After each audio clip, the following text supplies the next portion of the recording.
Welcome to The Art of Social Media, a podcast by SocialPilot. We host in-depth discussions with world-leading social media marketing experts that will help you discover the techniques, strategies, and skills you need to use to grow your business using social media.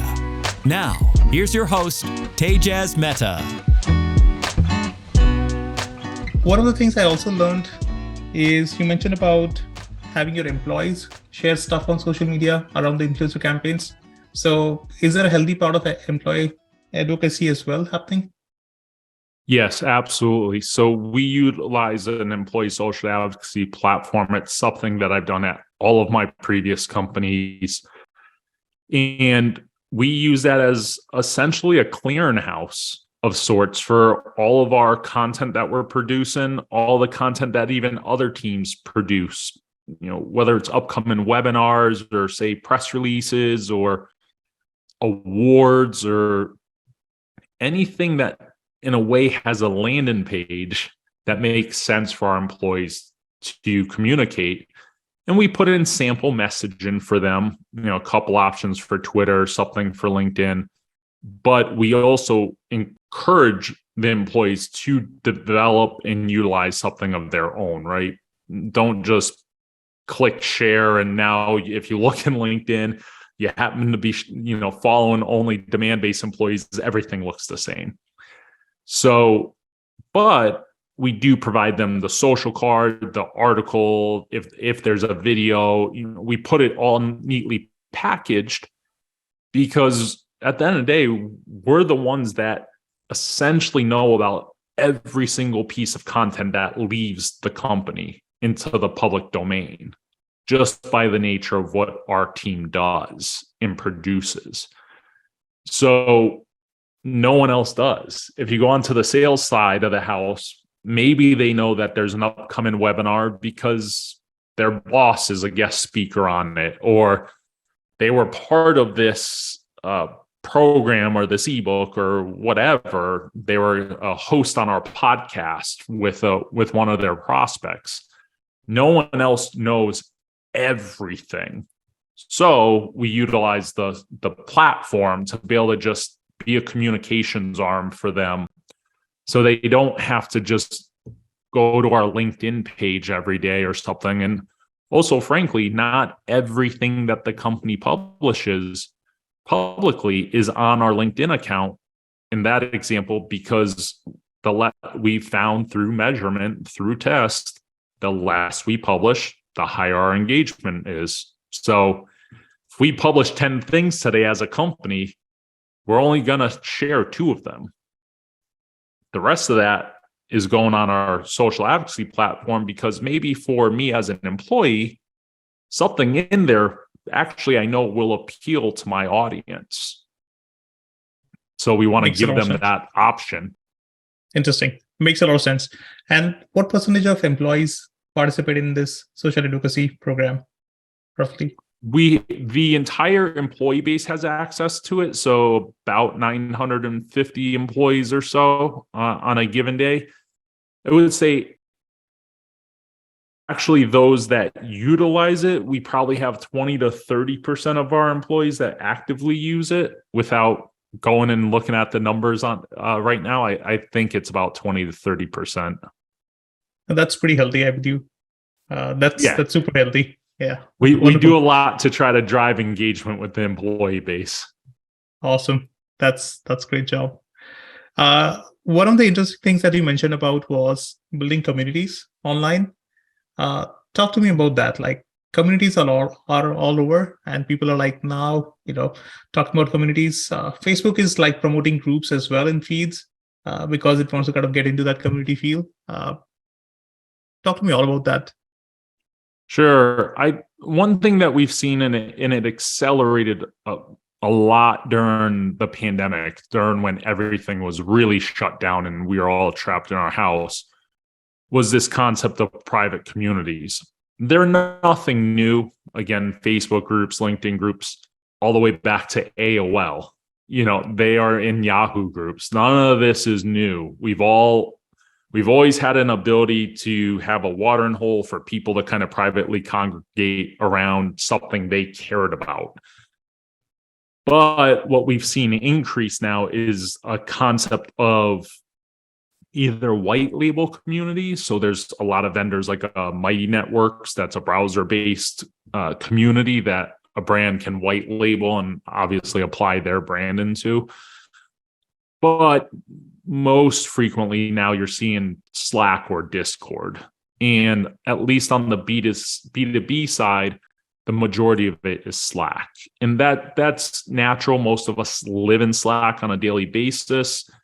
And these communities are actually, many of them are companies. You have your brands like Pavilion and Rev Genius and some of these other ones that is their company. They are a community.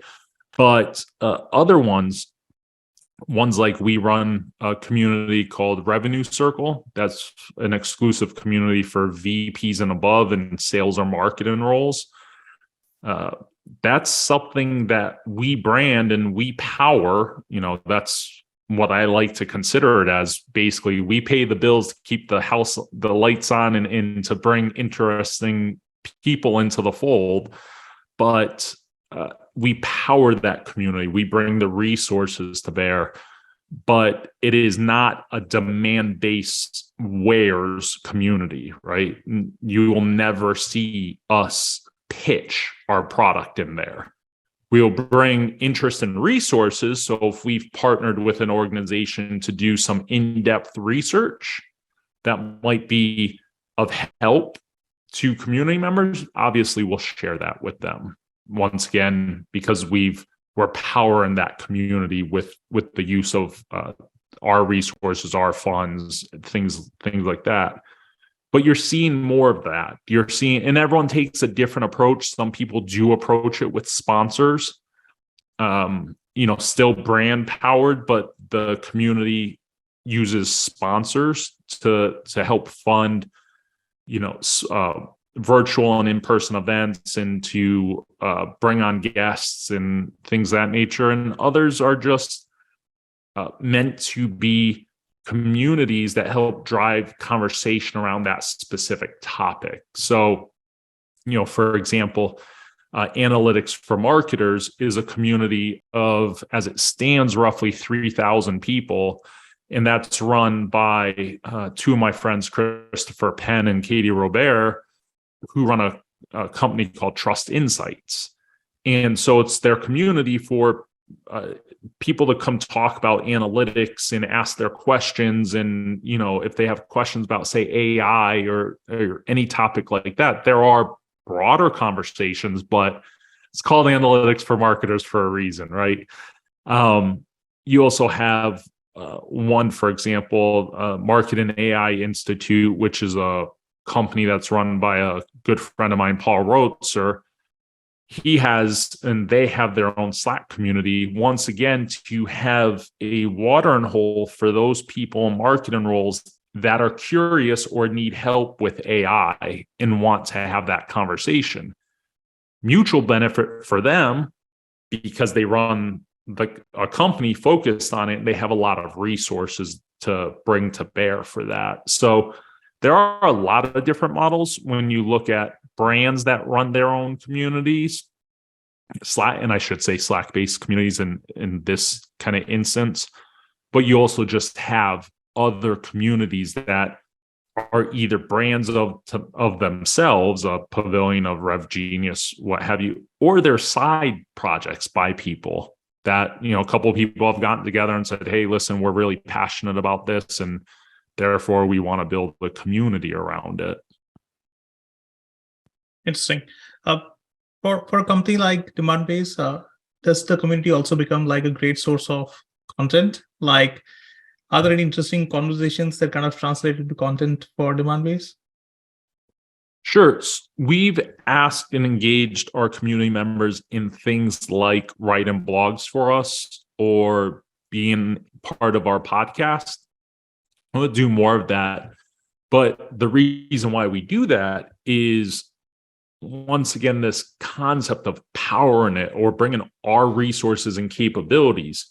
So, well, it's nice to it's a benefit to them to be able to utilize our blog to help their thought leadership and help their voice. It's a two-way street. We gain more content, especially from a third-party source that's not just someone from our company spewing about some topic, right? But it helps give them another platform besides maybe their website, their company or whatnot.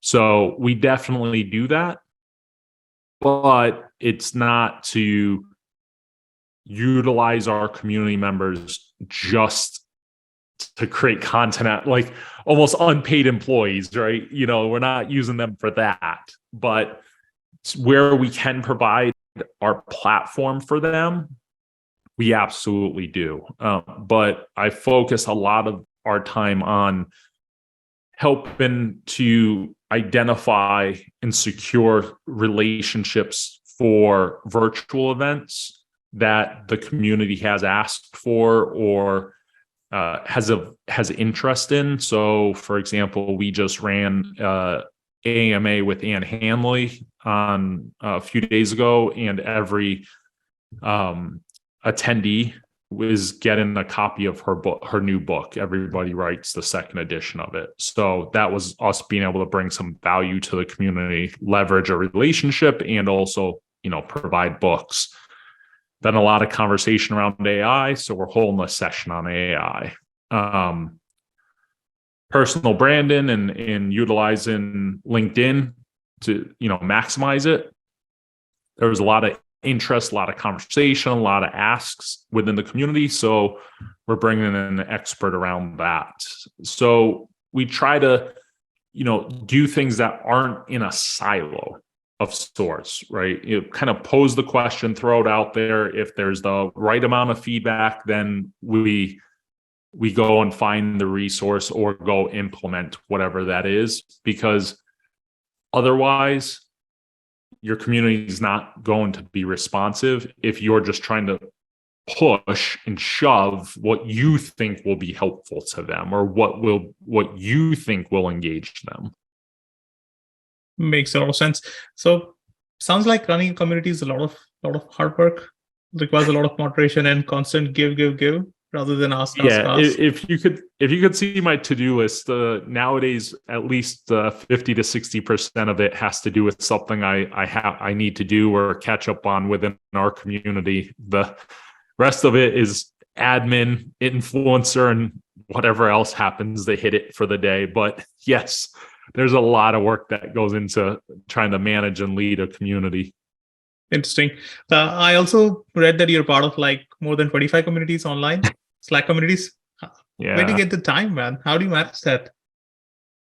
Well, it's part of my job, so that I can always fall back on the fact that I need to spend time doing that. But, and I mentioned this in the post that you're referring to, we utilize the listening part that's actually built into Slack, and it's a feature that every time I talk to people, most people don't know is there, right? And it's simple. If you go into your preferences, you'll see it. There's a box where you can literally enter in keywords that you care to listen for, and you'll be notified.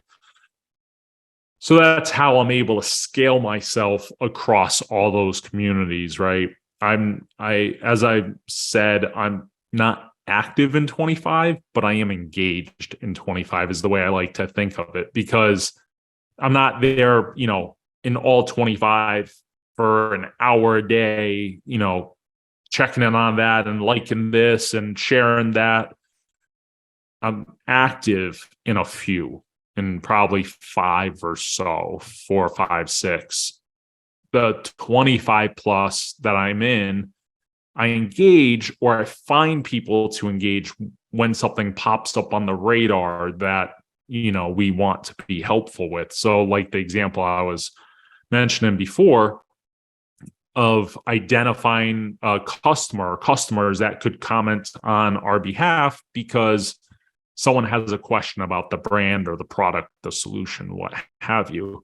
So by monitoring for that in a community that I'm not actively engaged in every day, I might see a question pop up around Demandbase and intent data, and I can work with our customer marketing team to work with a customer that we know is active in that community to then go pick up on it. So it's a strategic use of your time and community and putting it to maximum efficiency. That's wonderful. I'm going to go back and put in those keywords to all my communities that I'm online on. So yeah, I love it. It is more helpful than you realize. Wonderful. I'm going to try that out. Tell me your views on the future of social media. Where are we heading? Is like TikTok eating Instagram's lunch, or is TikTok getting banned by the Congress? What's happening? I think that we'll continue to see what happens with TikTok. It's from a growth perspective, it's extremely fast growing. It's been on a hockey puck kind of up and to the right. We've seen it surpass kind of Google search and a lot of other things in such a short period of time for where people go to as a public social network, and people grow large audiences really quickly, both at the brand and the individual level. It's not just solely at the individual level. But with TikTok, we do see government stepping in at different levels, mostly at state level right now, but it is in front of Congress, and Congress has come out and stepped up and banned it across devices. The government has banned it across federal devices. So where that will go, if I had to bet on it, I think we'll see the demise of TikTok sooner than later, simply because it will just see increasingly get banned, right? So do I think that Apple will ban the app from people using it? No. But you are seeing, for example, because Texas banned it from all public universities and state places. I read somewhere that the University of Texas, because they're a state institution, banned it. So anyone that's on their network can't access it from their phone. So if you're used to just using their Wi-Fi, for example, you're a student or a faculty member, you have to come off their Wi-Fi. I'm not saying that makes it impossible to use it, but you'll start to notice these little differences. Will a national brand start to say, nope, in our stores, we don't want to take that risk? I don't know. You don't know what's going to happen, but typically once you see the feds and state governments step in and start to say, it's not safe for our networks, eventually you have big players as companies that will step up and say, we have 300,000 employees or something to worry about, and we have a lot of trade secrets and things that can't get out on IP. So it'll still be around, but I wouldn't be surprised if we see the continual ban of it take place. Let's wait and watch. Good. But overall, what do you think? Where is social media going? Like from a content perspective, is video going to rule like the future? Are we going to go to see some trends on AR, VR on social? Like, where is general direction heading? Sure. I think that yes to video. So I'll preface it with that. Yes to video. The stats continue to prove it. What will continue to increase, though, as part of video will be vertical video. And it's something that you're seeing across all networks right now. I know it's something that makes some friends of mine grumpy because they prefer horizontal video in its kind of most natural form as something that, most of us have grown up with and are used to. But when you look at what TikTok and Instagram have done, we are used to watching videos now vertically. And if you see how, the type of engagement that a LinkedIn video gets now when someone shares a vertical video, whether it's, they took the TikTok video, they stripped the logo off the watermark and they uploaded it, or, they just, recorded something off their phone natively. You're seeing more engagement with vertical video. And I think it's just been what Instagram and TikTok has now trained us to do. It's, you see these networks kind of train you, right? Like, oh, I never would have sat here and watched 40 videos back to back and lost an hour of my life. Oh, wait, that's TikTok. It just ate up, past hour and, 30% of my battery. So, I definitely think it's vertical video. Video will still be popular, will still be important, but I think it will be kind of specifically vertical video. Interesting. How about Meta, like the VR world that they are trying to push? What do you think? Where's that going? In my opinion, nowhere. But I think that we've seen stories come out that even with them trying to force employees to use it internally, it's not working. There hasn't been adoption inside of Meta.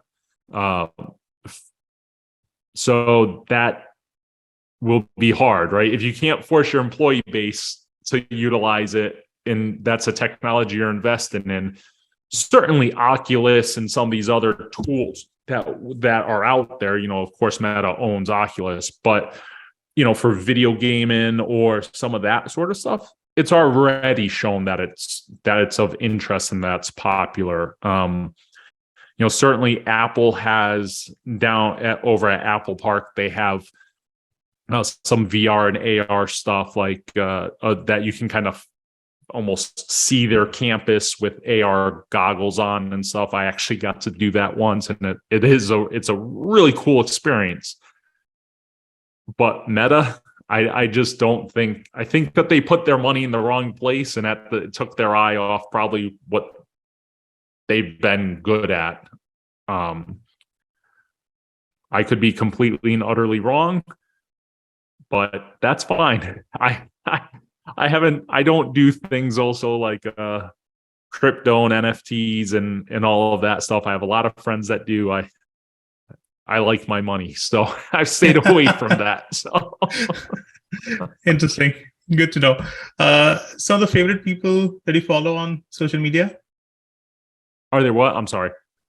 Your favorite folks that you follow on social media? Like, who are the marketers that you follow on social media? Yeah, I think that, certainly some of the people that have continued to be consistent over the years, folks like Ian Hanley and Jay Baer, Gary Vaynerchuk is obviously usually one of the kind of big names that most people are used to. You're starting to see more AI influencers or people developing influence. So Paul Rotzer is, again, like I said, probably one of the bigger names because he's been involved with this for years, and Christopher Penn has been focusing on it. But then I think when you look at areas like LinkedIn, what we've started to see is this rise of the LinkedIn influencer, that they have spent a lot of time developing influence on LinkedIn and developing their content and building their community and things. And so there you have people like Kyle Coleman, who's an SVP of marketing. You have people like Devin Reed, who's heads up content. You have some people that around those kind of circles. If you start to follow some of those circles, these different names come up. But those are the types of people like Kyle. If you follow him, and even Devin, who now work together, I should say, they they come from a sales background and kind of moved into marketing. So a lot of their stuff, they reference, oh, when I was in sales or when I was in SDR or when I led this organization. So that sort of stuff brings a fresh perspective, I think, to marketing, to, the lens that you can look at marketing through. Because, say, for me, I've never been on the sales side. So they bring that interest in type of content to bear. Pure content, pure marketing.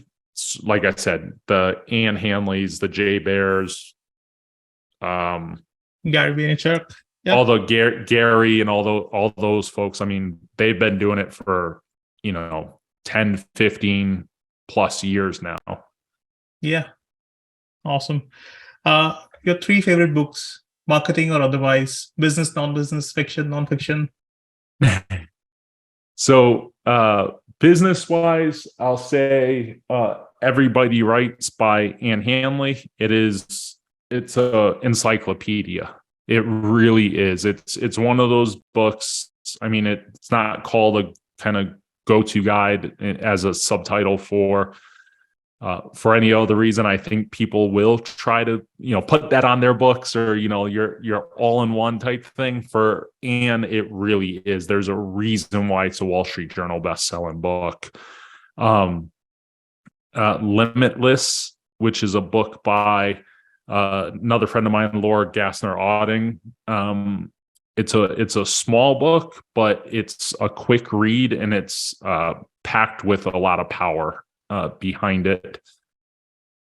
And let me think, because I didn't know I was going to be asked this question. So now I'm looking around my office to see what's around here. I would say probably David Goggins' book. That's a really interesting book. So David Goggins wrote a book.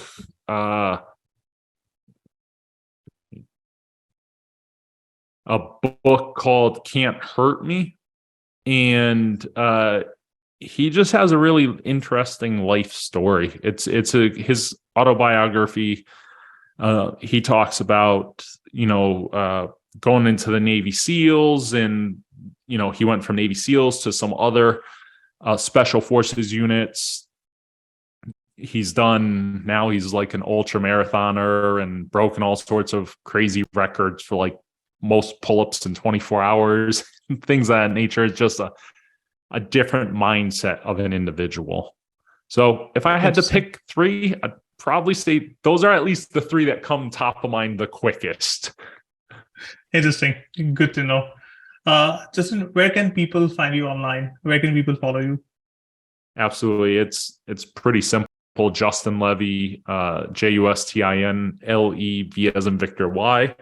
Everywhere. It's always the fastest and the easiest way when you can secure your name across all social networks. Yeah, even on TikTok. Like, do we see Yes. Justin dancing? Okay. Yeah, Wonderful. no, you will not see me dancing, but it's Justin Levy across everywhere. Got it. Thank you so much, Justin. Really appreciate you hopping on the podcast. A lot of things to learn. I love the influencer campaigns that you kind of talked about. I'm going to dig into it deeper and dissect it for myself. But thank you so much. Really appreciate it. Thank you for having me.